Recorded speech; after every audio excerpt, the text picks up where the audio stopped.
சென்னை நகரத்தில் அரவிந்த் என்ற ஒரு இளைஞன் இருந்தான். ஐடி வேலை, பிஸி லைஃப், ஃப்ரெண்ட்ஸ், பார்ட்டிஸ். அவனோட அம்மா கிராமத்தில் தனியாக வாழ்ந்து கொண்டிருந்தார். ஒவ்வொரு நாளும் அம்மா அவனை செல்போன்ல அழைப்பார். ஆனால் அப்புறமா பண்ணிக்கலாம் என்று அரவிந்த் காலை எடுக்காமல் விட்டு விடுவான். ஒரு நாள் அம்மா தொடர்ந்து 7 முறை அழைத்தார்.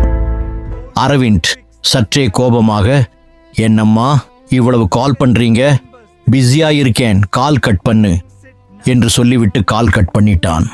அந்த இரவு அவருக்கு ஒரு கால் வந்தது. அது ஹாஸ்பிட்டல் இருந்து, உங்க அம்மா லாஸ்ட் ஸ்டேஜில் இருக்காங்க, உடனே வாங்க. அரவிந்த் அதிர்ச்சியில் ஹாஸ்பிட்டல் நோக்கி ஓடினான். அம்மா படுக்கையில் பலவீனமாக இருந்தார்.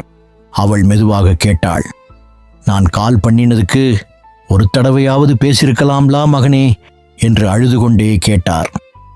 அவன் கையை பிடித்து, அம்மா சொன்னார், நீ பிஸின்னு தெரியும், ஆனா அம்மா கடைசியா உன் குரலை கேட்கணும்னு தான் கால் பண்ணினேன். அடுத்த நொடி அம்மாவின் கை சறுக்கி விழுந்தது. அரவிந்த் போனை எடுத்து பார்த்தான். மிஸ்டு கால்ஸ், அம்மா 27. அவன் கதறி அழுகிறான்.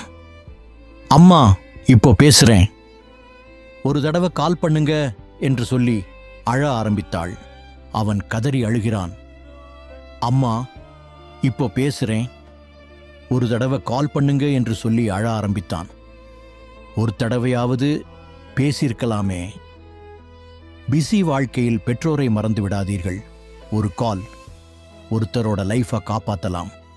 உங்களுக்கும் அம்மாவை ரொம்ப பிடிக்கும்னா ஒரு சப்ஸ்கிரைப் பண்ணிடுங்க.